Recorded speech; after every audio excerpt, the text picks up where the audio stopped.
Buenas tardes, seguimos con nuestra actividad. A continuación vamos a seguir con 3 presentaciones más, que son las que estaría en esta segunda etapa de nuestra mesa Diálogo en Acción. Las presentaciones son de Jade Sibori y Juan Pablo Restrepo, de Felipe Mucan y Sergio León Candia. A cada uno de ellos los voy a presentar de forma independiente y el orden es exactamente igual que la primera etapa, son 15 minutos primero, cada uno va a hablar 15 minutos y luego tenemos 30 minutos en que ellos pueden interactuar, dialogar, conversar un poco también de sus proyectos, de sus actividades. Y vamos a tener también en esos 30 minutos un momento para que puedan hacer preguntas a través del chat. Quienes quieran hacer preguntas las pueden hacer por medio del chat por escrito. Bien, vamos entonces, creo que ya tenemos a Juan Pablo. Contamos con Juan Pablo, lamentablemente creo que Jade no nos va a poder acompañar. Ellos dos son fundadores de Gaia Refugio Argentina. Ya tuvimos a Juan Pablo con su presentación hace un rato atrás y va a presentar, el título de esta presentación es Gaia Refugio. Te dejamos, Juan Pablo, si puedes, primero vamos a compartir el video que ellos han preparado y luego Juan Pablo va a hacer una pequeña introducción.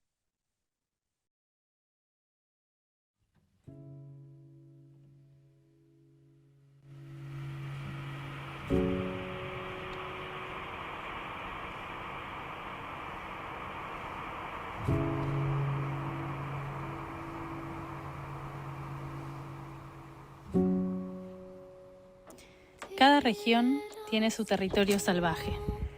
Está el fuego de la cocina y también el lugar menos frecuentado. En la mayoría de las regiones habitadas solía haber alguna combinación de tierra fértil para la agricultura, zonas de frutales y viñedos, pastizales, arboledas, bosques y desierto, o montaña baldía. El entorno salvaje existente era campo adentro, las zonas más extremas y menos transitadas de ese territorio, donde están los osos. Ese territorio es accesible a pie, quizás a 3 días de camino o quizás a 10. Se encuentra en el confín más alto, lejano y agreste, en el extremo del bosque y del marjal, lejos de donde vive y trabaja la mayoría. La gente va allí a recoger hierbas alpinas, colocar cepos o en busca de soledad. Viven entre los polos del hogar y su territorio salvaje. Evocar que hubo un tiempo en el que vivimos en lugares es parte del redescubrimiento contemporáneo de nuestro ser. Nos arraiga en lo que significa ser humanos, etimológicamente algo parecido a terrícola.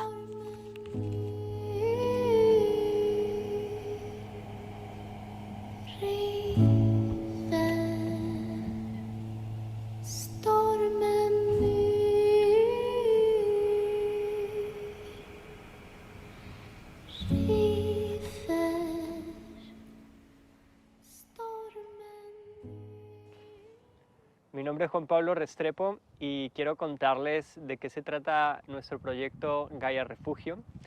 Este proyecto lo comenzamos con Jade Sibori, mi pareja, en pandemia. Nosotros estábamos viviendo en Buenos Aires, una grande ciudad, y ella es de acá y cuando empezó la pandemia estábamos acá y bueno, a la final fuimos postergando nuestra vuelta a Buenos Aires y nos quedamos.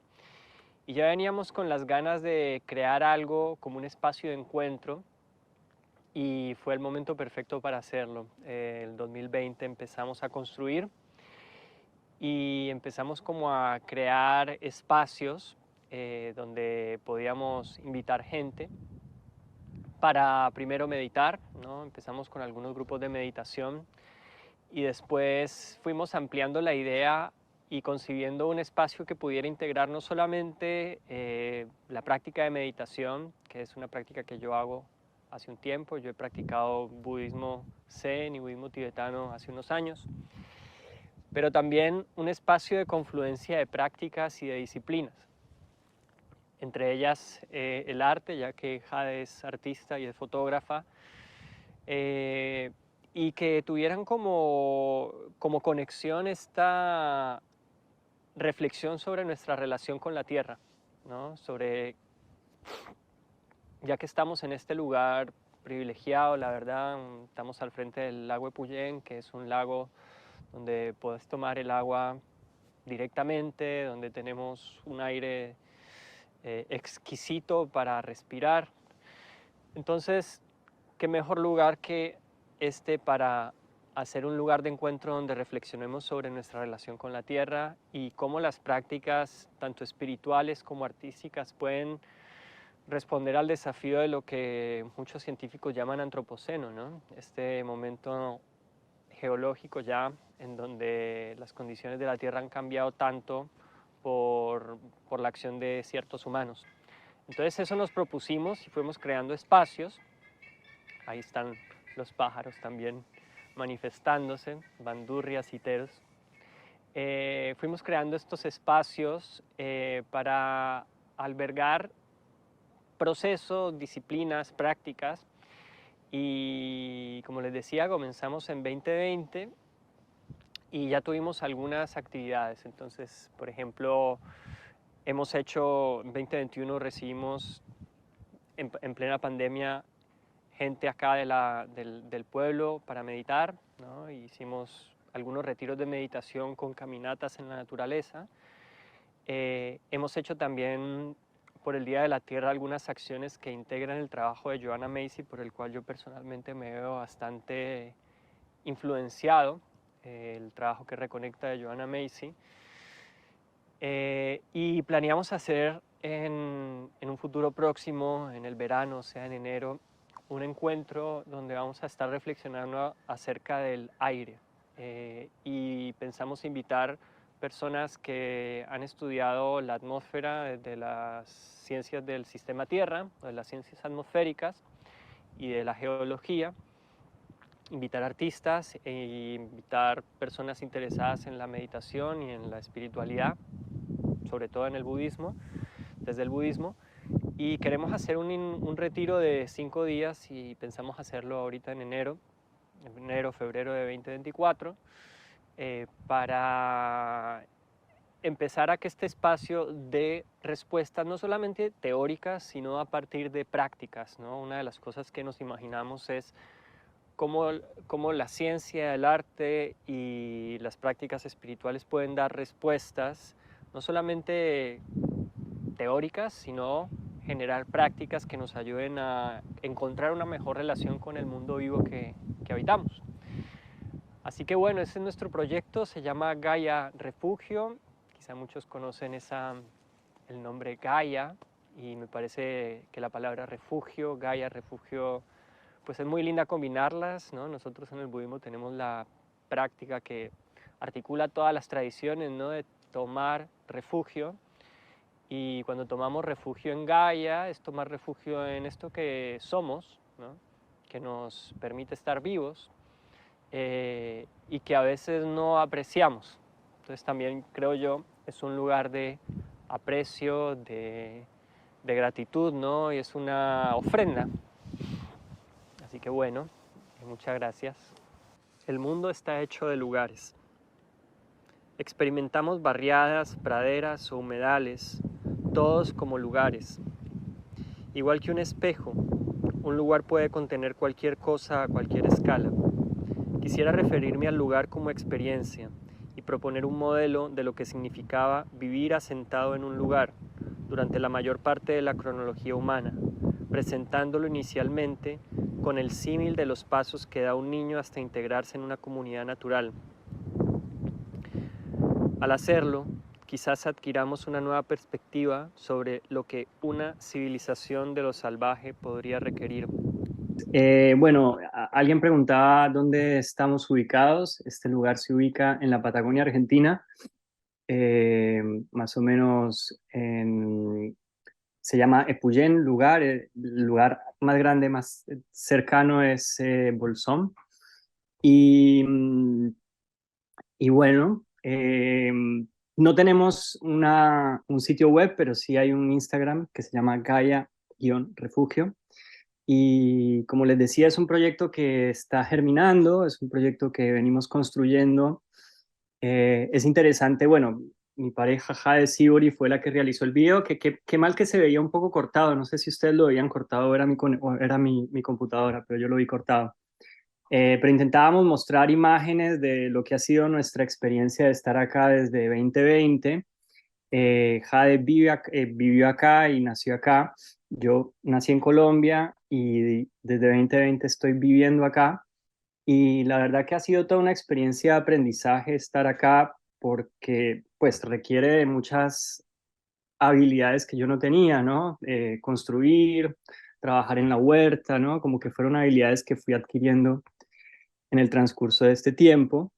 Y bueno, para mí ha sido pues un gran aprendizaje estar acá y un gran aprendizaje ir como construyendo la idea, pero también llevándola a cabo con nuestras manos, ¿no? Y literalmente nuestras manos, poniendo las paredes de barro, llevando los troncos para que hagan las columnas. Así que, bueno, y como decía en el video, este lugar pretende ser un lugar de encuentro de prácticas artísticas, contemplativas y nos gustaría mucho involucrar la ciencia, ¿no? Por el trabajo que yo vengo haciendo, pero también porque creo que puede ser muy lindo para las personas que trabajan desde la ciencia verse interpelados por las prácticas artísticas y contemplativas. Mm, Así que bueno, Elvira. Por aquí estoy. Muchas gracias Juan Pablo. Hermoso el video y la actividad que ustedes están realizando allá. Estoy segura que aquí, bueno, con las demás personas que van a presentar también va a, ir a surgir un Sí, diálogo interesante y ya hay alguna que otra pregunta también para realizarte. dale. Así que si no quieres comentar nada más, vamos a iniciar con la segunda presentación. Ahora tenemos a Felipe Mucán, él es practicante del Sendo en Tunquén, Chile, y su presentación se llama Somos Uno. Hola, querido Felipe Mucán, Hola, mucho gusto. ¿Me escuchas bien? muy bien, muy bien. Muy bienvenido Ok, y te dejamos con la presentación. muchas gracias.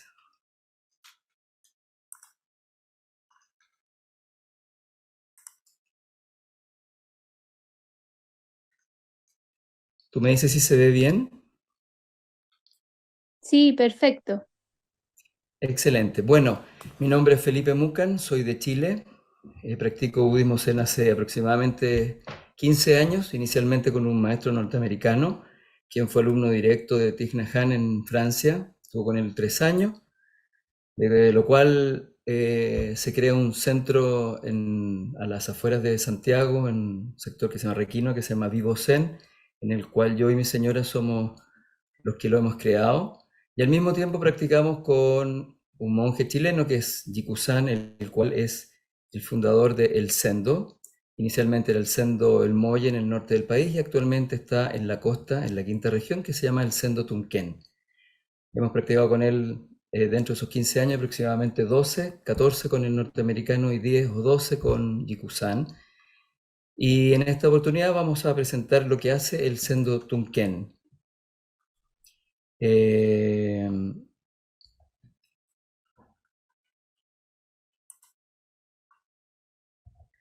Sendo es un lugar donde se practica en comunidad y se practica mucho la vida monástica, entonces se trabaja mucho a la antigua usanza, vale decir, es un lugar de no muy fácil acceso, entonces ya seleccionan mucho a las personas que quieren llegar porque cuesta llegar, entonces como la tradición antigua japonesa que había que llegar a lugares inhóspitos y había que hacer un trabajo grande para poder entrar. Entonces ya la palabra vida monástica facilita inconscientemente, sin que las personas se den cuenta, a una vida bastante más ecológica.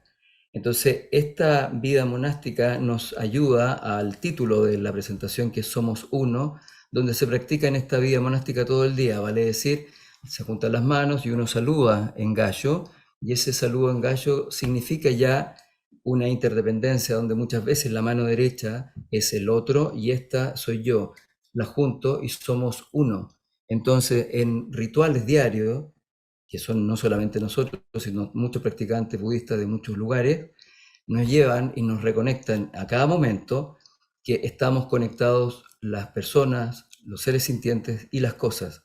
Entonces, a través del ritual, que es una práctica consciente, hacemos esta vida monástica y nos vamos interrelacionando y entendiendo. Vale decir, el Zendo es un lugar donde mayoritariamente se practica, no se intelectualiza mucho. Entonces, la comprensión experiencial de las cosas y de estas interrelaciones son el producto y el desarrollo de una práctica que se define como ardua. Este mismo Zendo también despliega su semilla en distintos lugares. La segunda foto que se ve acá de la diapositiva es en Bibosen, el lugar donde yo dirijo, donde el maestro Jiku-san, que es el que dirige el Zendo, también hace prácticas de meditación en distintos lugares, como en este lugar y en distintas partes de Chile. El Zendo también recibe gente de todas partes del país, de otros países también, sobre todo fin de año que hacemos el retiro más importante, que es el Rohatsu, que recibe gente de distintas partes, hasta de Japón, y es una excelente oportunidad de poder compartir y interrelacionarnos con otras sanghas que también son zen. Jiku-san es alumno directo de Harada Tangen Roshi, que es un maestro japonés. Jiku-san estuvo en Japón desde el año 89 al 99, practicó en el templo Bukokuji, en la provincia de Obama, donde se caracteriza este linaje por ser bastante ardua su práctica. Es una práctica de zen bastante ardua, el cual ha llevado a practicar acá en Chile de la misma manera. Entonces, una vida monástica interesante, pero bastante intensa, que muchos practicantes la hemos vivido, y hace aproximadamente 9 a 10 retiros o seshines al año, y el resto de los días hace vida monástica. Entonces uno puede también practicar fuera de los seshines cómo es una vida en Japón o cómo él la vivió. Posteriormente, una vez que llegó de Japón, fundó el centro, el Molle, que es un centro muy famoso que existió en el norte, donde expandió esta práctica a mucha gente y ordenó ya a un primer grupo de monjes. Aquí se ve la foto de cuando él ya llegó. Y posteriormente continuó en la misma actividad acá en Tunquén, que es un sector, como ya dije, costero, muy natural, y donde la relación y esta interdependencia se da, como se dijo anteriormente, somos uno, donde el budismo dice que todo está interrelacionado y la ecología también lo dice, porque estamos conectados dentro de los múltiples fenómenos. La mayor y gran enseñanza que entrega Jiku-san es que no estamos separados de nada y que la práctica espiritual, en este caso del budismo, no es otra cosa que la vida cotidiana, no son cosas separadas. Entonces, el llevar esto a la vida cotidiana es como un poco parte de la práctica diaria, es la práctica diaria. Entonces, los puntos de encuentro que tiene el Zendo Tunquén y la ecología lo podemos dividir en los siguientes puntos: adaptación y al entorno y rituales, respeto por todas las formas de vida, comida sádvica y comer con oryoki, simplificación y reducción del consumo, respeto por el entorno y el reciclaje, la impermanencia y no dejar huella. Es interesante que para poder llegar a estos puntos tuve que hacer un análisis, porque es una práctica constante y permanente que se presta en una vida monástica, ya que se practica todos los días, se lleva a nuestras rutinas diarias en nuestras casas, y uno puede incrementarla en todas las actividades del día. Al mismo tiempo, esto se va expandiendo y cada año hay mucha gente que va a practicar. Entonces, como en el fondo es una tremenda y gran comunidad que, aunque sea, como se explicó en un programa Colibrí, una gota de agua, es un aporte a nuestra ecología. La adaptación al entorno y a rituales se puede dar, por ejemplo, en esta foto que muestra Jiku-san, que cuando llegó de Japón se adaptó al entorno y al estar en el norte del país le hizo meditación y práctica a los internos de una cárcel en el norte de Chile. Les enseñó a meditar, comían con oryoki, la reducción, la simplificación de las cosas, y en el fondo entender que no podemos cambiar el mundo, pero sí podemos cambiar el ojo que ve al mundo. Entonces se dieron cuenta muchas veces, y dentro de los comentarios que él hace, que muchas veces alguno de los internos dijo que podía estar encerrado su cuerpo, pero su corazón y su alma estaba cada vez más libre. Entonces esta adaptación al entorno y rituales también se lleva a la comida, porque son adaptaciones a la comida de la zona, a la ropa de la zona. En Chile se usa un poncho, que es como un manto, y ese manto nos permite abrigarnos. No se usa en Japón, pero es adaptación. Entonces nos adaptamos, igual que la naturaleza, a tratar de utilizar lo que hay. Igual como muchas veces la cocina zen se dice que no es necesario tener los ingredientes necesarios para dar una comida, sino que es con los ingredientes que tengo hago la comida, con lo que existe hago. Entonces eso es una práctica y un ritual permanente.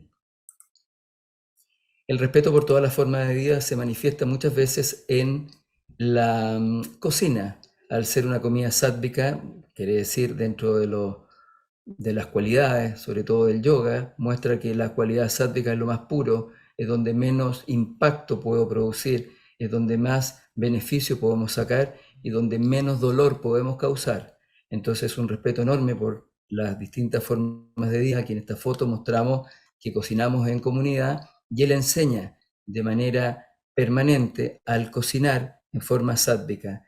Entonces se aprende sin darnos cuenta que al enseñar es una forma de aprender.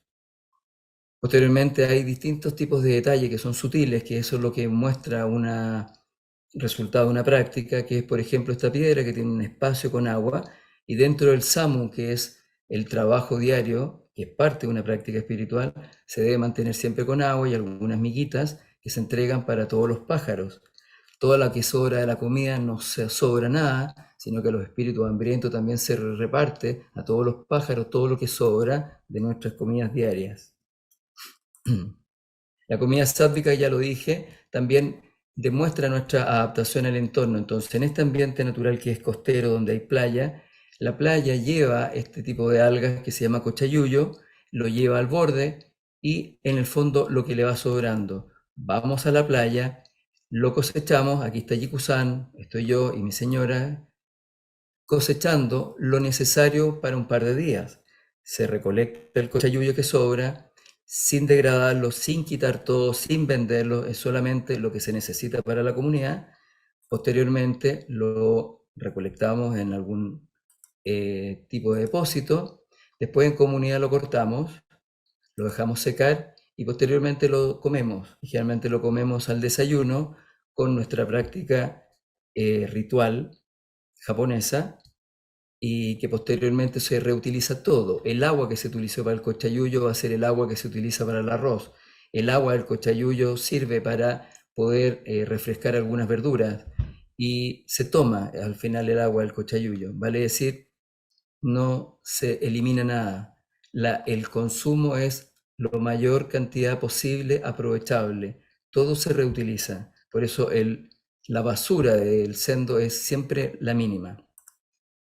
Hablamos de oryoki, que son estos pequeños cuencos para comer, que hay distintas tradiciones, hay algunas tradiciones que usan 5, y en esta tradición, en donde él aprendió, que lo lleva al 100% de su enseñanza, son 3.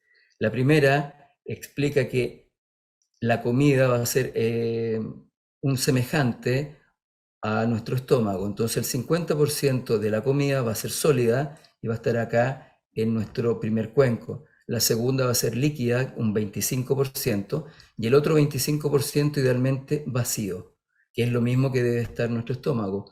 Algo sólido, 50%, 25% líquido y dejar un espacio vacío.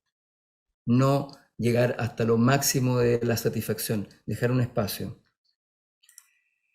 Después, esa comida se come en forma silenciosa, agradecida, de acuerdo a lo que han dicho en otras ponencias, entendiendo de dónde proviene, y en este caso muchas veces que comemos cochayuyo es desde el mar, cosecharlo, recolectarlo, cortarlo, secarlo y cocinarlo y comerlo, tiene una implicancia enorme de esta interdependencia que tanto hemos hablado y que lo llevamos a la práctica de la mayor forma posible, en forma práctica, que cuesta bastante. La simplificación y la reducción del consumo. Tratamos de que el agua se caliente una sola vez o pocas veces y el resto del agua ya la mantenemos en termo para lavar, para tomar té y para utilizarla en la cocina. Entonces el uso de gas o el uso eléctrico que sea al mínimo. El uso eléctrico en este lugar no existe, solamente es con paneles, y el gas también tratamos de reducir al máximo su consumo. El agua que se utiliza para lavar es en el mismo lugar. Aquí ustedes ven los oriokis, donde están los cuenquitos envueltos en servilleta, y aquí mismo donde mismo se lava, se lleva en un depósito toda el agua que sobra, y esa agua que sobra, más lo que sobra de las comidas, se entrega a algunos animales que estén afuera. Entonces se aprovecha al máximo el agua, y en todos los baños existe carteles donde explica el valor que tiene el agua y el uso del agua, que es mínimo. También la utilización de paneles solares, que es una forma de llevar una vida ordenada, donde el mayor consumo es en el día y en la noche nada funciona, ni siquiera en un refrigerador porque es a gas. Entonces, mínimo consumo y máximo de utilización de la luz solar durante el día. El respeto por el entorno es importante. Hay muchas casas que están en ese sector que no tienen salida al mar, y como una forma de respeto y de ayudar a la comunidad se hizo este sendero que ustedes ven para que llegue al mar y todos puedan llegar al mar, la gente que vivía en ese sector. Lo importante es que se hace la menos destrucción del medio ambiente para llegar al mar. Entonces por eso se hace un sendero de aproximadamente 1,5 metros de sendero, que se llama Sendero del Silencio, donde la gente entra en este sendero, entra por el terreno donde está el sendo, que es un terreno privado, pero se permite que todo el mundo pueda llegar a orilla de playa, sin intervenir en nada de lo que está ahí. También se hace reciclaje, que es un trabajo permanente, donde se recolectan, igual como se hace en Colombia, donde lo explicó muy bien Mugai, y es un trabajo permanente, por eso la reducción máxima lleva a que casi no haya y no exista basura. Y el compostaje, que es permanente.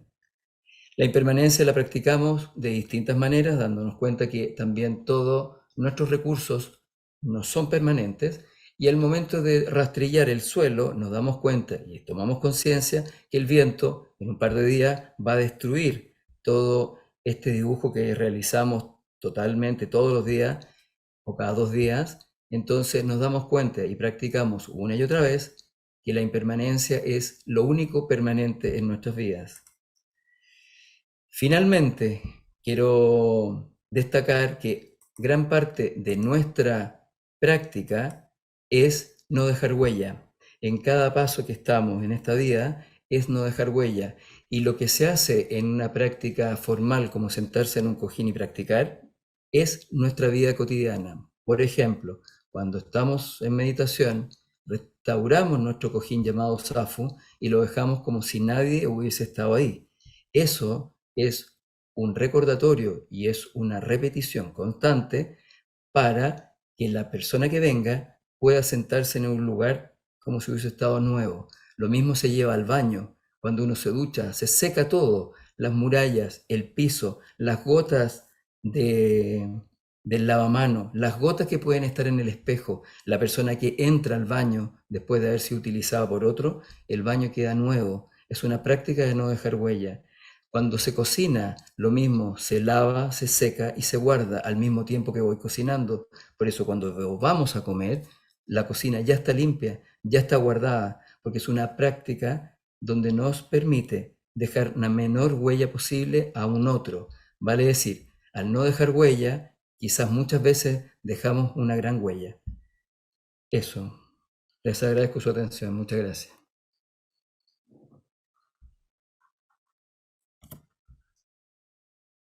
Muchas gracias, Felipe. Muchas gracias por la presentación. Muy interesante. Han sido, bueno, junto con la tuya y todas las demás que se han ido presentando. Muchas gracias. Ya tendremos esos minutos para después dialogar. Tenemos ahora la última presentación. Quien va a presentar es Sergio León Candia, estudiante de doctorado en estudios de paz en el International Buddhist College de Tailandia. Sergio está actualmente, si no me equivoco, en Australia y su presentación se titula Budismo tailandés y ecología, cultivando la práctica. Agradecerle a todas las personas que están presentes, también a María Elvira y a todo el comité y toda la gente que hace posible esta jornada. Y bueno, ¿se ve ya la presentación? ¿Está ahí? Sí, todo perfecto. Ok. Bueno, muchas gracias por la invitación. Voy a intentar hacer de de esta pequeña presentación lo menos aburrida posible. Va a ser de un carácter más bien anecdótico en el marco de una investigación más grande relacionada con el activismo y el budismo comprometido en Tailandia. Y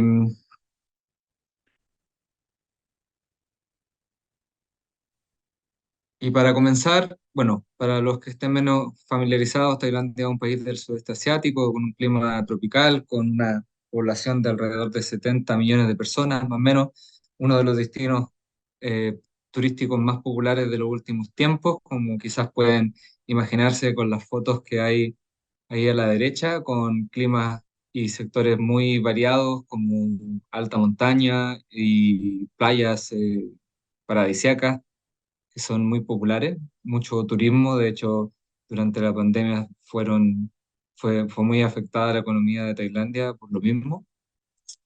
Y en este contexto, Tailandia es oficialmente reconocida como el Reino de Tailandia, es un lugar que unificó muchos grupos étnicos distintos, por lo cual también conviven muchas creencias y prácticas culturales variada y distinta, lo que hace un sector muy interesante en el momento de tratar de comprender cómo la práctica del budismo, su religión oficial, que por números supuestamente son el 99% de tailandeses, ascriben a la religión budista, si así se le quiere entender, pero hay que tener este antecedente de estas distintas etnias y sus distintas cosmovisiones y cómo ellas conviven con la práctica del budismo en el reino. Ahora haciendo el enlace con el tema medioambiental, que es lo que nos convoca también, los tailandeses, al parecer, según las últimas encuestas, están bastante preocupados por la situación actual medioambiental de su país, siendo este el tópico principal de preocupación, incluso más allá de la economía y de la inflación, lo que me parece muy interesante. Y para entender esto también tenemos que darnos cuenta de muchos de los problemas y de los desafíos actuales que se viven en Tailandia como país. Por ejemplo, la deforestación es un tema muy importante, un país que estaba cubierto en alrededor de un 60% de bosque tropical, que disminuyó desde los años 60 hasta hoy de una manera considerable. No vamos a entrar en cifras exactas, pero de manera considerable.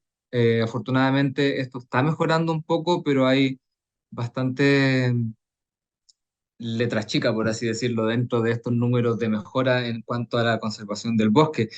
Esta conservación está directamente relacionada con la erosión del suelo y todos los problemas de inundaciones que se viven en Tailandia. No sé si alguien recuerda haber visto la noticia últimamente, inundaciones en la capital, en Bangkok y en otros lugares. Relacionado también con el uso del agua en este país. El agua potable, si bien existe, es de difícil acceso y esto relacionado también una vez más con la alta producción y uso de plásticos y cómo eso influye en otro de sus problemas grandes que es la contaminación. Tailandia es uno de los países que produce más basura plástica en el sudeste asiático. Debido a esto, Tailandia como reino firma en el marco de cooperación para el desarrollo sostenible de las Naciones Unidas y ascribe también a las 17 medidas de desarrollo, de las metas de desarrollo sustentable, que abarca distintas áreas de desarrollo, desde la economía a la seguridad de alimentos, etcétera, etcétera. Ahora, tenemos que pensar que desde los 60 en adelante Tailandia fue una de las economías que creció más rápidamente, hubo una explosión en su crecimiento económico por distintos factores que no vamos por tiempo a alcanzar a nombrar, pero debido a esto se producen muchos problemas medioambientales que me imagino muchos aquí podemos imaginar, que mencionamos hace poco. Pero una de las cosas interesantes es que en el marco de la respuesta que quería dar el pueblo tailandés a estos problemas y desafíos medioambientales, el anterior rey, el rey Rama IX, desarrolló una teoría llamada la economía de la suficiencia, que está basada en principios como la moderación, la racionalidad y la necesidad de prudencia, que ya muestran una influencia de carácter filosófico budista y a la cual el rey escribía como parte de la tradición de las personas tailandesas. Él incluso pasó un tiempo ordenado en los hábitos de, del monje tailandés. Y Tailandia en estos momentos también tiene este plan del Tailandia 4.0, donde incluye esta teoría de la suficiencia en toda su, al menos teóricamente, en toda su estrategia de conservación ambiental. Ahora, haciendo el enlace y avanzando en nuestra conversación, el contexto histórico del budismo tailandés es bastante interesante, ya que esta escuela pertenece a la tradición Theravada, que significa la escuela de los antiguos, una de las tradiciones más antiguas también presente hasta el día de hoy en el sudeste asiático, una tradición considerada de ser muy ortodoxa y que actualmente la percepción del pueblo en general, sobre todo en la zona urbana y sobre todo por las generaciones más jóvenes, se le reclama que está un poco desconectada de los desafíos y de la vida moderna. Y por qué esto se produce y cómo la misma tradición enfrenta esta percepción es de distintas formas. Ahora, nosotros podemos ver que incluso desde la doctrina, desde los textos que fundan la tradición, como las reglas o las normas de entrenamiento de los monjes, existen fundamentos para quienes dicen que la comunidad monástica, en este caso a la que me estoy refiriendo en esta charla, más allá de de la comunidad laica, pero dentro de esto existen actores que dicen que no, ellos no debieran estar conectados con estas situaciones, desafíos, como por ejemplo la causa medioambiental. Por ejemplo, podemos ver en esta diapositiva que algunas de las reglas de norma de entrenamiento de los monjes incluso incluyen cosas como cavar la tierra u ordenar que se excave es una ofensa para Chitilla, que si bien no es una ofensa que te expulse de la orden, es una ofensa, se considera una ofensa que debiera ser confesada. Cortar, quemar o matar intencionalmente una planta, matar deliberadamente un animal, usar agua o hacer que otros la usen sabiendo que contiene seres que morirán por ese uso. Incluso el daño de una planta viva debe ser confesado. Ahora, no tenemos tiempo para divagar sobre el por qué estas reglas están sí estrechamente relacionadas con la intención de la práctica, pero vemos que a raíz de eso ya existen una serie de desafíos y trabas a nivel doctrinal para la comunidad monástica para involucrarse en estos temas. Incluso a niveles conversacionales, en un discurso se le sugiere que hay temas de conversación que no son adecuados para los monásticos, como incluso hablar de ciudades, del campo, de los chismes de la calle, cuentos de muertos, cuentos de la creación del mundo, del mar, si las cosas existen o no, etc. Entonces, con esto en mente, para el budismo tailandés se hace un, un desafío importante el inmiscuirse en estos temas. A raíz de eso, por ejemplo, en los 1900 surge la tradición de los monjes del bosque, que son monjes que empiezan a alejarse de la ciudad y los templos de las villas, sintiendo que se estaba entrampando la práctica en un tema netamente ritualista. Y estos monjes deciden vivir en los bosques y en monasterios bastante más rústicos, pero no tiene que ver mucho con lo ambiental, al menos en un nivel consciente. Es solamente desde los 60 en adelante que esto ya se empieza a conversar dentro de la comunidad monástica formalmente. Por supuesto, hay muchos casos eh, anteriores a esto donde los monjes sí se involucraban en todos los aspectos de la vida de las comunidades, pero es desde los 60 en adelante, sobre todo con el trabajo de un monje llamado Buddhadasa, que empiezan a sentarse las bases filosóficas y teóricas para que la sangha monástica se empiece a involucrar en estos temas. A tal punto que ahora se habla de monjes del desarrollo, monjes ecologistas, que caen en el marco dentro del budismo comprometido, o Engaged Buddhism, que es este concepto acuñado por el monje vietnamita Thich Nhat Hanh. Como mencioné hace poco, la tradición tailandesa del bosque surge alrededor de los 1900, pero su intención en realidad no es una relación simbiótica en su vida con el bosque, sino que era más bien nos vamos al bosque porque ahí con sus desafíos el entrenamiento de la mente es incluso más difícil, pero también nos permite observar la impermanencia de la vida y la interconexión eh, de todos sus elementos de una manera más directa. Entonces, si bien no tenía mucho que ver con las causas ambientalistas, dio pie para que esta conexión se reviviera, porque en un comienzo esta tradición vivía con monjes ascetas que deambulaban por distintos sectores de la selva tailandesa, hasta que empezaron a establecerse en monasterios y luego cerca de las ciudades y luego dentro de las ciudades. Luego de eso, en alrededor de los 60, este monje Buddhadasa que les menciono empieza a reinterpretar y a proponer una práctica del Dharma totalmente relacionada con todos los desafíos, con todos los problemas que tenían los laicos y la sociedad en general. Y lo hace desde el estudio de los textos también. Entonces tiene unos fundamentos bastante sólidos para que la gente lo tome en serio y diga, sí, en realidad hay soporte teórico que diga que estamos todos involucrados en los desafíos que vivimos como sociedad.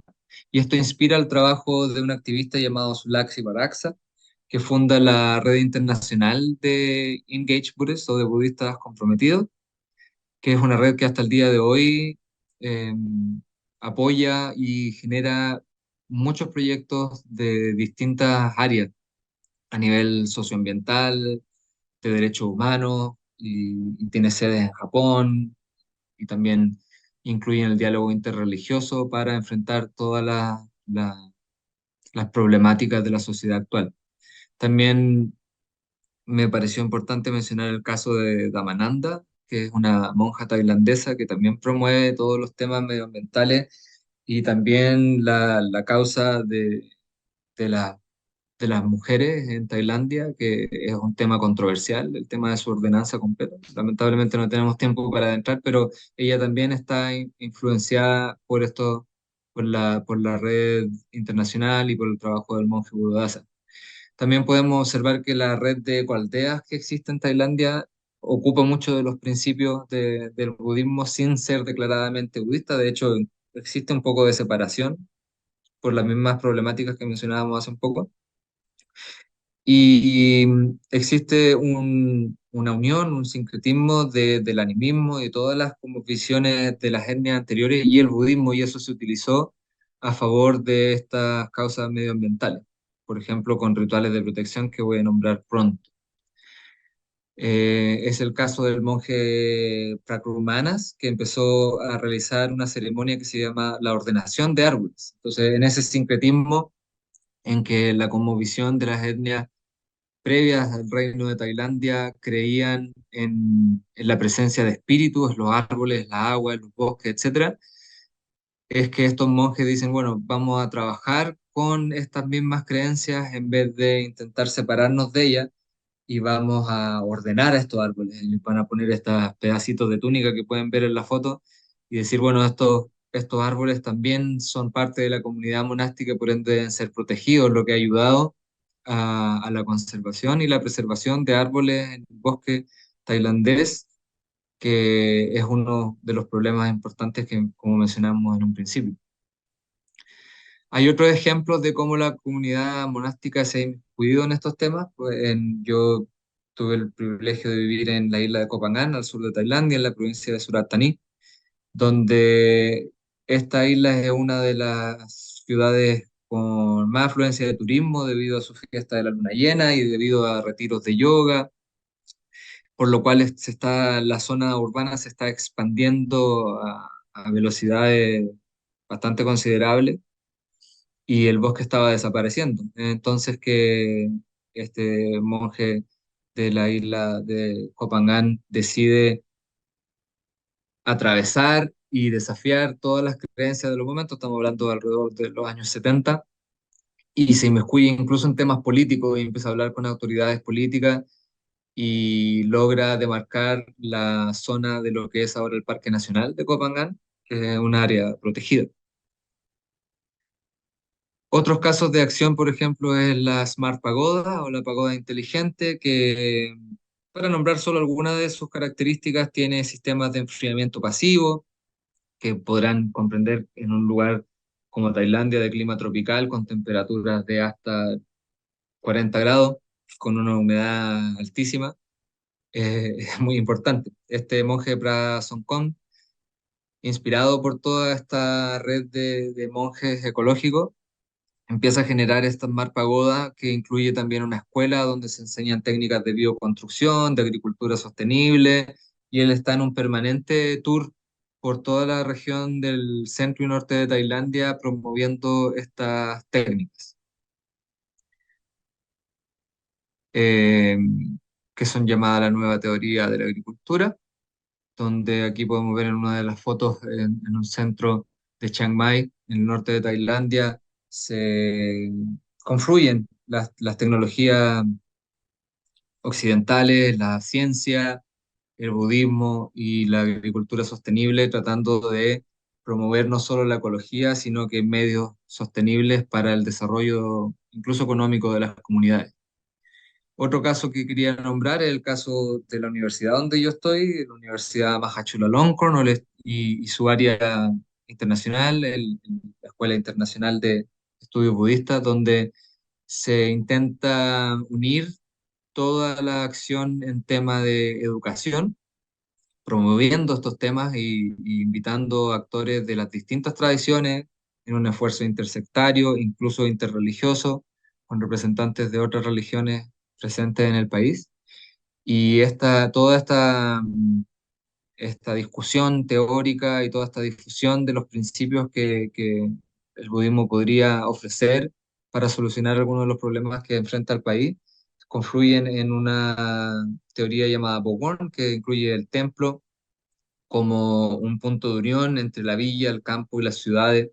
Y en la foto de la derecha ustedes pueden ver al director de la universidad en uno de los proyectos que tienen las comunidades donde están enseñando manejo de agua y agricultura sostenible.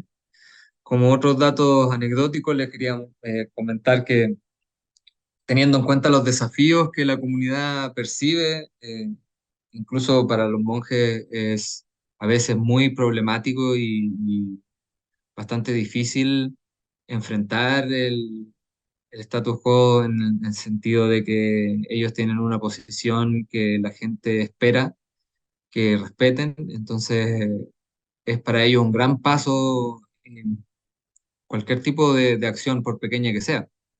Y en este les quería mostrar, por ejemplo, que con el tema de la contaminación han surgido iniciativas como el Wat Pa Mahache Kiao, que es un templo en el norte de Tailandia que fue construido con 1,5 millones de botellas de vidrio. Y en el templo de Changdeng, en las cercanías de Bangkok, hay una iniciativa donde monjes reciclan toneladas de plástico que luego son reutilizadas para fabricar las mismas túnicas de los monjes. Para concluir y cerrar esta pequeña presentación, quería recordar algunos de los puntos que vimos. Por ejemplo, que esta comunidad ha enfrentado desafíos incluso desde la interpretación doctrinal de sus textos y de la práctica y de las reglas de entrenamiento de los monjes, por lo cual quizás a nosotros nos pueda parecer o algunas personas puedan percibir de que es muy lógico el que debieran involucrarse en estos temas, pero podemos ver el porqué de los desafíos y quizás a veces incluso la reticencia de parte de la comunidad de inmiscuirse, que también hay desafíos desde el tema de la situación ambiental actual de Tailandia, que son no solo ecológicos, sino que sociopolíticos también. Hay que entender todo el contexto económico de las grandes influencias monetarias y que influyen en la deforestación, por ejemplo, pero cómo esto ofrece muchas oportunidades para la comunidad, para revivir sus saberes tradicionales desde las distintas etnias, de las distintas cosmovisiones y cómo pueden unirse a, a la filosofía de la comunidad monástica tailandesa, ofreciendo alternativas y mostrando quizás mejores soluciones para los desafíos actuales. Y una manera de comprometer el budismo y la aplicación de la práctica del Dharma y cómo esto ayuda a mostrar su relevancia en la sociedad actual, que es una de las problemáticas importantes para el pueblo tailandés en estos momentos. Y cómo esto va en línea también con el demostrar, y esto se relaciona con la presentación anterior, que toda la vida cotidiana es práctica y dentro de eso los monjes tailandeses deciden enfrentar estas problemáticas junto con la sociedad en vez de alejada de ella. Espero que no haya ido muy rápido y que no haya sido muy aburrido. Muchas gracias por la amable atención de todas las personas presentes y ahí dejo mi mail por si alguien quisiera comunicarse o pedirme alguna de las referencias. Yo muy feliz de hacerlo. Muchas gracias. Muchísimas gracias por tu presentación, también por la hora. Entiendo que también estás bastante lejos y hay hartas horas de diferencia. Bueno, ahora a continuación vamos a iniciar estos 30 minutos que nos quedan de diálogo. Voy a solicitar que cada uno de los que presentaron, Juan Pablo, Felipe y Sergio, estén con la cámara prendida. Vamos a tener la misma actividad que tuvimos anteriormente, en que se abre un poco el diálogo entre ustedes. Me imagino que también son temas similares, pero al mismo tiempo lugares muy distintos. En la Patagonia, en Tunquén, un lugar también en la costa de Chile, y todo lo que nos relata Sergio de Tailandia, que si bien hay muchos desafíos, creo que es evidente también donde, o sea, el trabajo que ha tenido Tailandia y los monjes y las monjas, el budismo en el fondo en Tailandia, en relación a los temas medioambientales. Entonces, voy a dejar simplemente un poco abierto abierta la conversación. Si hay alguien que quisiera iniciar, me comenta y puede hacer también preguntas a los demás participantes, mientras también vamos recibiendo preguntas en el chat a las personas que quieran escribir.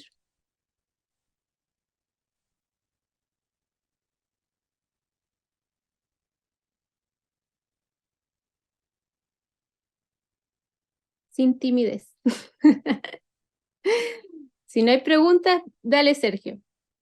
Sí, no, pero quería partir dándole el espacio a los demás para que partieran si quisieran eh, decir algo. No sé si Juan Pablo o Felipe quieren partir con alguna cosa. ¿No? Pareciera que Puedo no. empezar rompiendo el hielo, ¿no? Como que a mí me Eso. parece muy interesante como perspectivas tan diferentes, ¿no? Porque por mi lado, yo encuentro en el budismo más que intentar hacer un lugar budista, encuentro una inspiración, ¿no? Para buscar lugares de encuentro con otras disciplinas o prácticas, ¿no?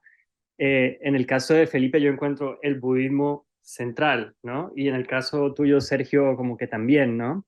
A mí me gustaría preguntarles cómo ven o qué lugares se encuentran para otras perspectivas, ¿no? Porque yo creo que una parte de lo que yo vengo pensando es que si el budismo quiere pensarse ecológicamente, tiene que estar anclado en su tradición, pero tiene que salir de su tradición también. O sea, ese ha sido como mi pensamiento en el último tiempo. Así que no sé si ustedes encuentran inspiración en otros procesos, dinámicas, prácticas, como que me gustaría saber eso.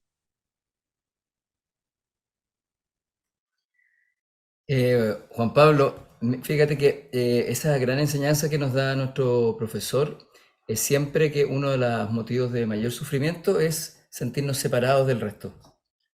Entonces, en ese sentido, el Zen se ve como serio, doctrinario y como dogmático. Lógicamente que no hay dogma, y dentro de la estructura, que es una herramienta para mantenernos presentes, lo digo de todo corazón, creo que está súper abierto todo. Entonces, se recibe gente de todo tipo de credo, no se necesita ser budista. Entonces, grupos de karate, donde uno podría decir, oh, hay violencia, grupos de músicos, grupos de personas que quieren estar a veces en silencio, donde necesitan un lugar donde les permita y se preste todas las condiciones necesarias para estar con uno y estar en el momento presente. Entonces, como se han expuesto en otra ponencia, hay movimientos que son físicos, que se hace Taiso, que es como una yoga japonesa, entonces hay muchos movimientos. Al mismo tiempo, toda esa acción, el comer tiene tanto ritual que nos hace estar presente. Entonces, no es que uno siga una práctica budista propiamente tal, sino que es un momento para estar presente. Entonces, cuando uno come durante 7 días de la misma manera, es impresionante el primer día hasta el último día con gente que no se conoce, que hablamos 5 minutos, entramos en silencio 7 días y terminamos siendo tan amigos. Todos muy amigos y todos comiendo al mismo compás. Entonces, al mismo compás, ¿por qué? Porque después de 7 días estar con la persona al lado sin hablarnos, nos vamos comunicando de otra manera. Entonces está abierto a religiones, está abierto a pensamiento, al no creer en nada, sino que no separar. Porque si separo y me siento yo separado, yo budista con el resto, es un símbolo enorme de sufrimiento. Pero no lo hacemos intelectualmente, lo tengo que hacer práctico, real. Se abren las puertas. No hay, y tú vienes, quién eres tú, y hago una selección del que venga. No, no está abierto. Eso está abierto. Entonces, en apariencia puede ser un poquito más como doctrinario, así como dices tú, pero hubo momentos de años nuevos que también alguien sacó una guitarra, se hizo una fogata y, y con lo que sobraba era la fogata, no cortamos nada.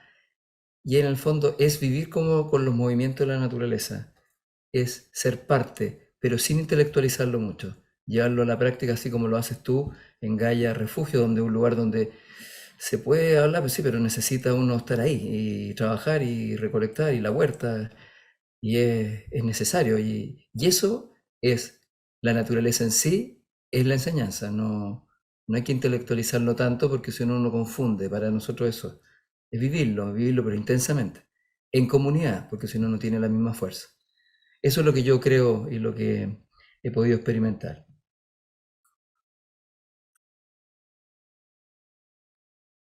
Eh, Me parece muy interesante lo que propone Juan Pablo. Tuve yo la suerte en mi experiencia de vivir en algunos momentos y participar de proyectos ecológicos eh, slash espirituales en Chile y observar otros en otras partes del mundo también.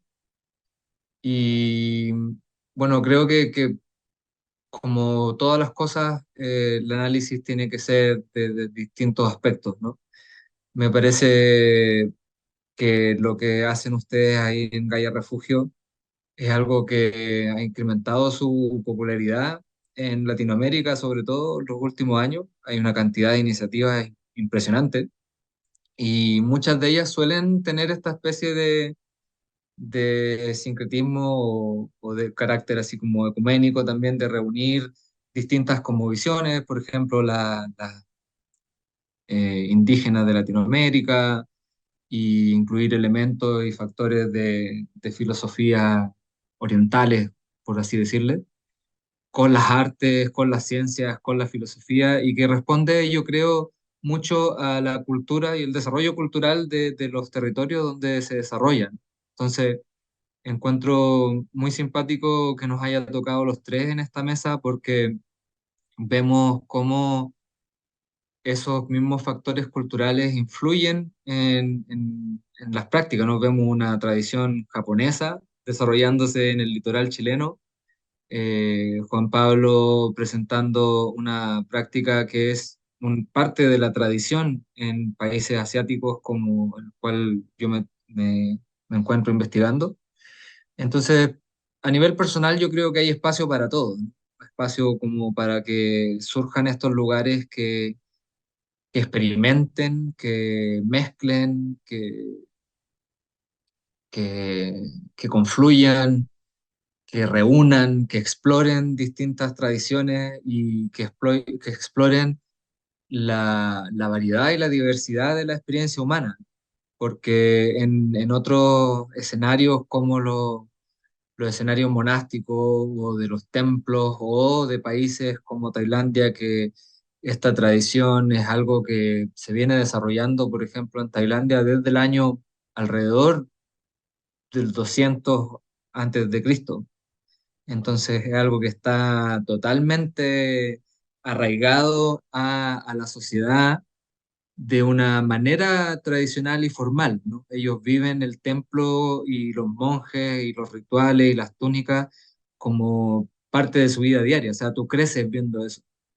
Y en un mundo globalizado como el de hoy, vemos que Tailandia empieza también a responder y a replicar estas iniciativas. De hecho, hay un Gaia Ashram en el norte de Tailandia, donde se hacen cursos de permacultura, donde se practican distintas técnicas y metodologías espirituales, y, y existe toda esta mezcla muy interesante, ¿no? Pero a la vez convive con esta parte de la tradición que es parte de su cultura. Entonces, yo creo que es fabuloso lo que está sucediendo ahora, donde pueden convivir estas distintas expresiones, ¿no? Donde hay un lugar como lo que hacen ustedes ahí en la Patagonia, donde hay arte, ciencia y sentada en silencio, y donde está lugares como donde está Felipe, donde se cultiva una tradición que nació en otro sector geográfico, pero que puede convivir perfectamente con las culturas locales. Me parece que el potencial que tiene para el desarrollo de ambas y ver cómo se benefician una a las otras es súper potente.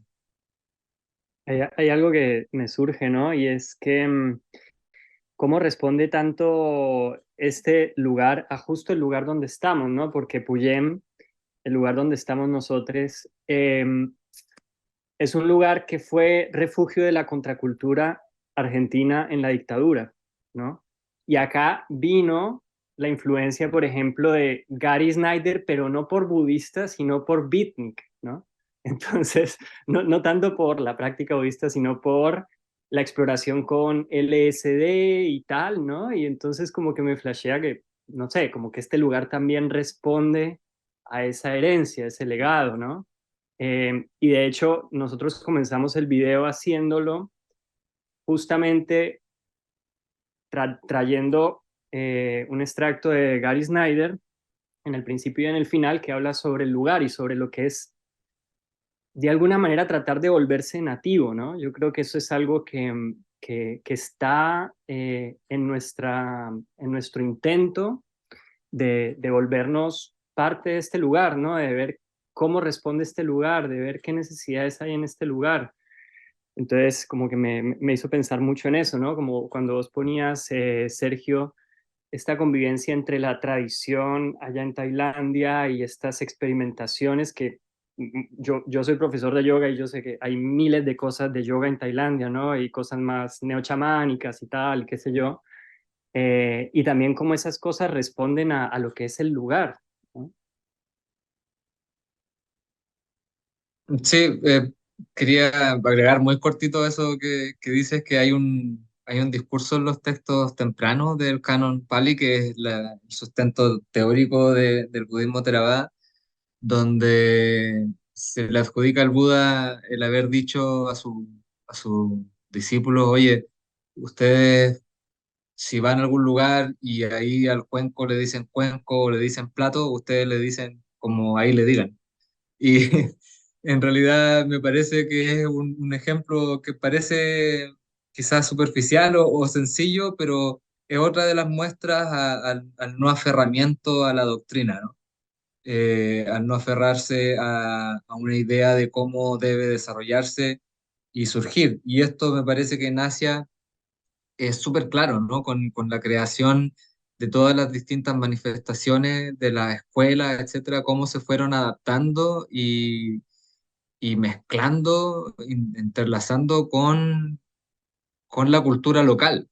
Y tú lo puedes ver muy claramente al observar una tradición que tiene símbolos estéticos como el Zen y el budismo japonés, que son muy claramente japoneses, por así decirlo, o el Seon en Corea y el Theravada en Tailandia, cómo fueron adaptándose de esa forma. Entonces me acordé de ese pequeño discurso que me pareció interesante. No, y un poco es lo que decía Felipe, ¿no? De cómo también los trajes, ¿no? Y el poncho chileno, ¿no? Cómo juega ahí también eso, porque yo creo que me acordé de una parte de un texto de Gary Snyder que hay una inauguración de un templo japonés y Gary Snyder empieza a hablarle a la madera que se había traído de Japón para introducirla a la ecología del lugar donde estaba. Entonces, como que hace una reflexión sobre lo que es el arraigo del Dharma en un determinado lugar y ahí como que me parecía muy lindo lo que traía Felipe de los ponchos, ¿no?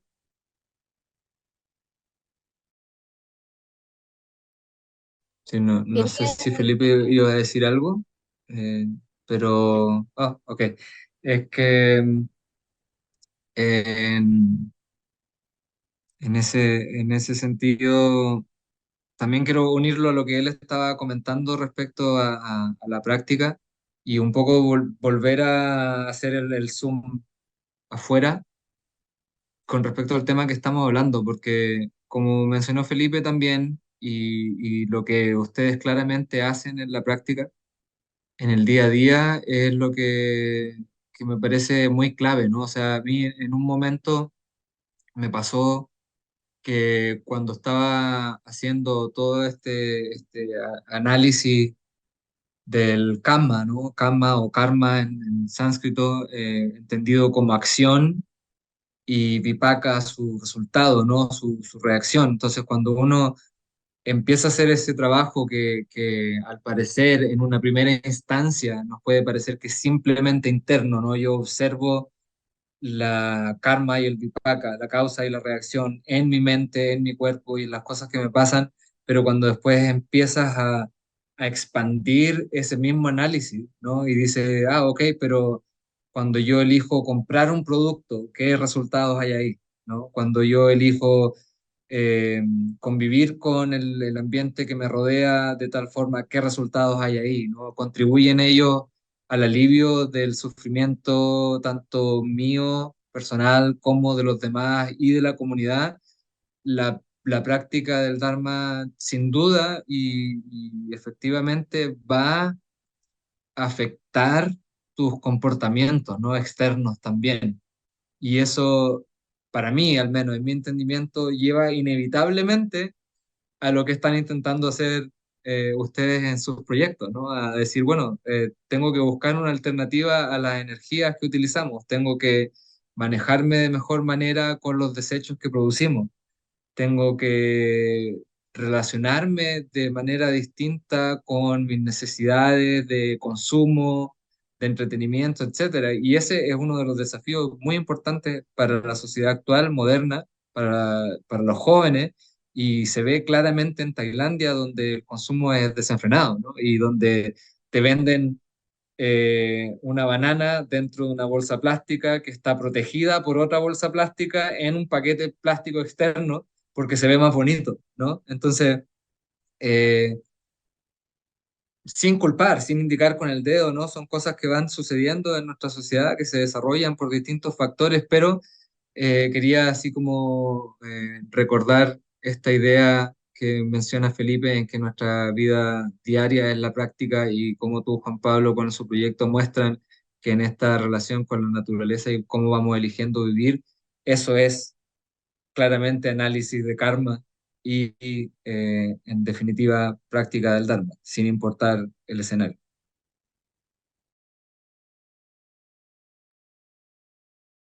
Gracias, muchas gracias. Quería ahí aportar con una pregunta que están realizando a propósito también de algunas, bueno, Felipe habló algo también del asunto de la alimentación y Margot está consultando acerca de la dieta recomendada, entendiendo también que creo que en estas jornadas se ha presentado mucho la idea del cuerpo, ha estado muy presente la concepción del cuerpo en general, de diferentes aristas también.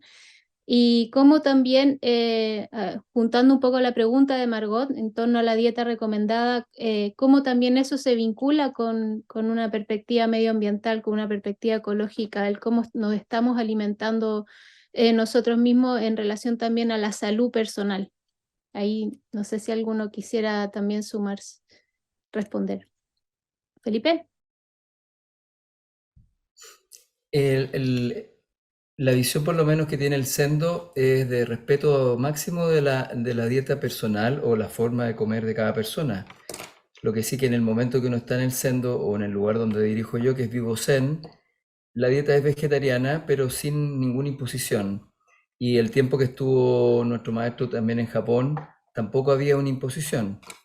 Lo que sí que se busca es que sea una comida lo más sádica posible, en el sentido de que tenga el aporte hacia uno como persona, como cuerpo, y lógicamente que tenga el menor impacto posible hacia el resto.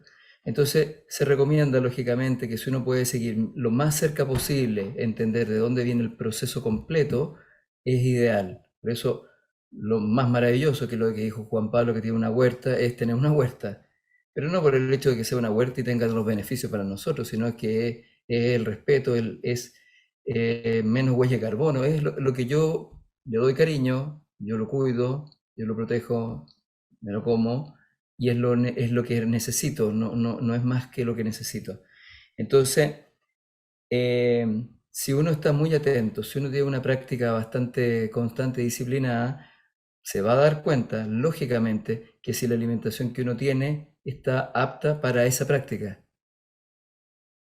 Es súper importante la observación que uno puede tener de detenerse, como dicen por ahí, el mejor avance es detenerse y observar que si esa alimentación que estoy llevando a cabo después de un tiempo acorde, me está ayudando a esta práctica o no, si tengo la energía suficiente, si tengo la flexibilidad suficiente, si me está permitiendo y quizás no estar tan distraído. Por ejemplo, en el sendo no se come ni ajo ni cebolla.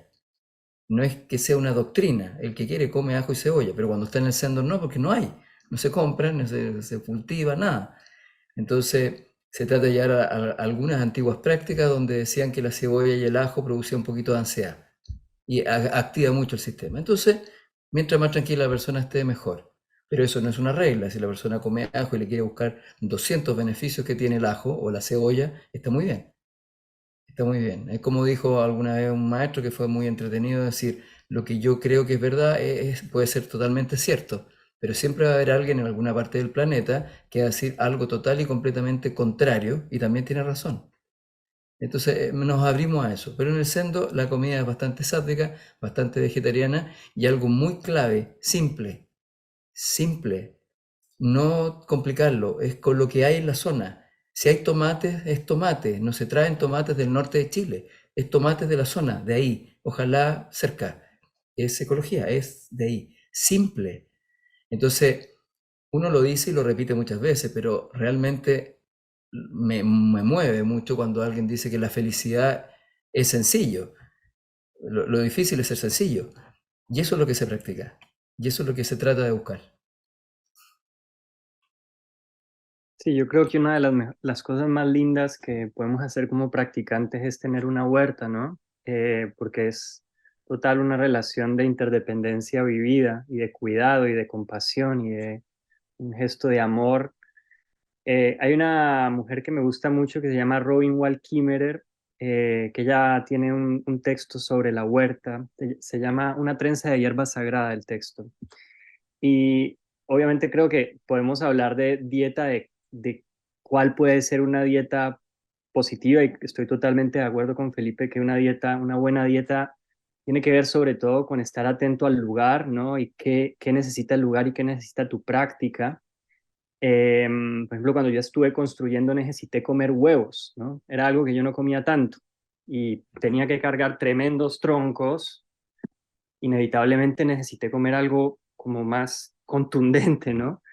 Eh, pero el hecho de entender el alimento, el mundo vegetal, los procesos, creo que es algo que va más allá de qué como, sino creo que está en el cómo y en la atención y en el gesto, eh, y es sentirse, algo que dice Robin Wall Kimmerer muy lindo, y dice, nosotros nos preguntamos si amamos la tierra, pero creo que la pregunta también tiene que tenemos que hacer es si la tierra nos ama. Y cuando tenemos un huerto, sabemos que la tierra nos ama. Entonces eso también está lindo, ¿no? Comprenderlo, la comida desde ese lugar también.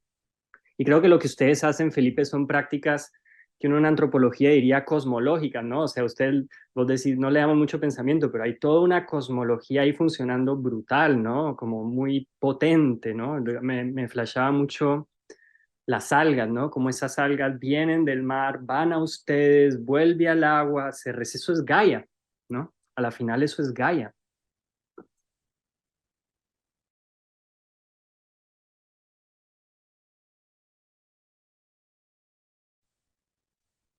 Bueno, bueno, creo que ha sido sumamente fructífero y también estamos muy contentos y contentas de los diálogos que se han dado, de estas reflexiones también, de estos encuentros. Creo que hay muchas cosas que se pueden seguir ahondando, profundizando y también compartiendo. Pero bueno, dado también un poquito el tiempo y también para que podamos ya todos y todas descansar, me imagino que también estamos algunos también un poco cansados para ir cerrando, agradeciendo muchas gracias a Sergio también por estar tan lejos y poder haberte conectado, a Juan Pablo por esa tremenda travesía que hiciste para poder llegar y estar presente. Muchísimas gracias y por supuesto también a Felipe y con las excelentes presentaciones que todos y todas han realizado. Bueno, ahora a continuación vamos a hacer una invitación a las personas que han estado en todo lo que es la coordinación y organización de esta actividad, de estas jornadas. Vamos a pedirles a Daniela, a Belén, a Catón también, a Eser, Mai, que por favor vayan prendiendo las cámaras y por supuesto a Alejandro también, para que podamos estar todos los que han estado aquí presentes durante, diríamos, casi un año de trabajo en estas jornadas. Daniel Millet, que está ahora en Hong Kong, nos va a acompañar, yo creo que desde la distancia. Y vamos a esperar también a Catón que se conecte y hacer.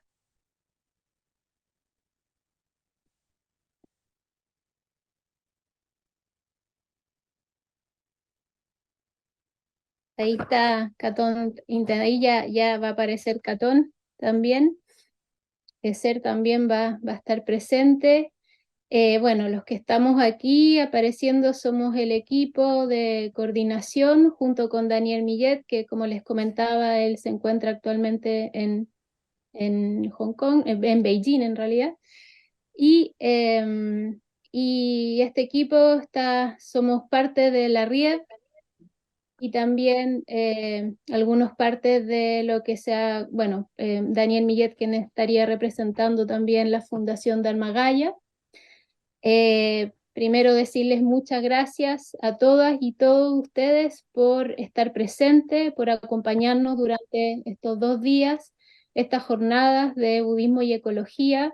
Muchísimas gracias a todos los expositores, a todas las expositoras que nos han acompañado también durante esta actividad. Está todavía abierta la oportunidad de ver los documentales de Bosque de Niebla también y Rebelión por la Vida, que por favor véanlos, no se los pierdan, van a estar abiertos hasta durante todo el día de hoy y hasta la noche, si no me equivoco.